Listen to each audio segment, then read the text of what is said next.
Sur le financement de la fondation Baden-Württemberg, l'Université du Burundi a organisé jeudi le 3 février 2022 les cérémonies d'ouverture des cours d'allemand édition 2022. Différentes personnalités à la tête desquelles était son Excellence l'ambassadeur de la République fédérale d'Allemagne étaient conviés à ces festivités. Dans son discours d'accueil, le doyen de la faculté des lettres et sciences humaines a brossé les grandes avancées du cours d'allemand qui suscitent un grand engouement de la part des jeunes et des adultes. Le projet cours d'allemand a commencé timidement en 2017 en A1, donc niveau A1, mais ne cesse de se développer.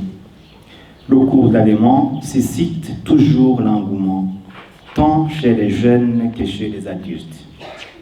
En effet, commencé en 2017 avec 60 inscrits dans les petits locaux du CELAB, le cours d'allemand a été dans la suite transféré à la faculté des lettres et sciences humaines suite à l'augmentation sans cesse des effectifs des inscrits et apprenants de ce cours d'allemand.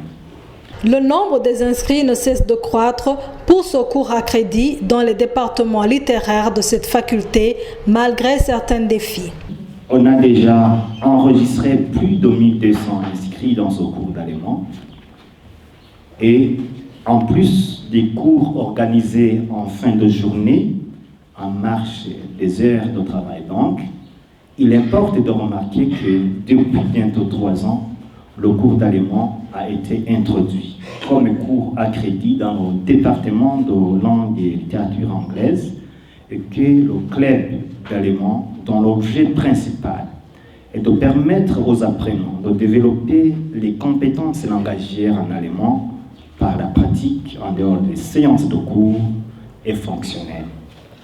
Certes, le projet cours d'allemand avance normalement, mais des défis restent à relever pour contribuer efficacement à l'enseignement-apprentissage et à la propagation de la langue et de la culture allemande au Burundi. À son tour, son Excellence, l'ambassadeur de la République fédérale d'Allemagne au Burundi, a dit qu'il n'est jamais tard d'apprendre une langue et est ravi de bonnes relations bilatérales. Avec ma petite probe en Kirundi, vous avez constaté plusieurs choses. Donc, tout d'abord que c'est vraiment pas bon, hein, mais c'est la première chose. Mais ce que je voulais vous montrer, c'est qu'il n'est jamais trop tard pour faire un effort avec les langues étrangères.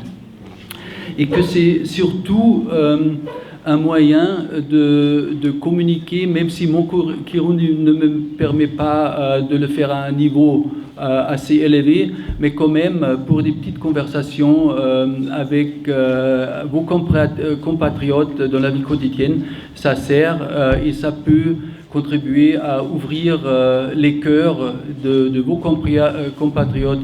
Et c'est la même chose dans le sens inverse pour les étrangers qui viennent en Allemagne, qu'ils cessent de parler quelques mots en allemand. Il n'a pas manqué d'énumérer les avantages que procure la langue allemande. Donc l'allemand, c'est un fait qui n'est pas tellement connu, mais l'allemand, après l'anglais, est la deuxième langue en ce qui concerne la recherche internationale.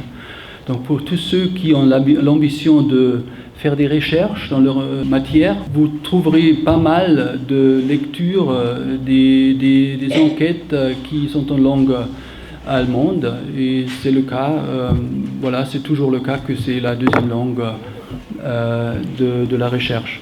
Avec un espoir partagé par nous tous, j'imagine, que la stabilité retrouvée dans le pays, l'ouverture du gouvernement à la communauté internationale vont aboutir à un développement économique dans le pays en même temps. J'espère que l'allemand pourrait être utile et qu'il pourrait servir aussi sur le marché du travail quand les échanges économiques augmente entre nos deux pays, mais en général avec les pays occidentaux.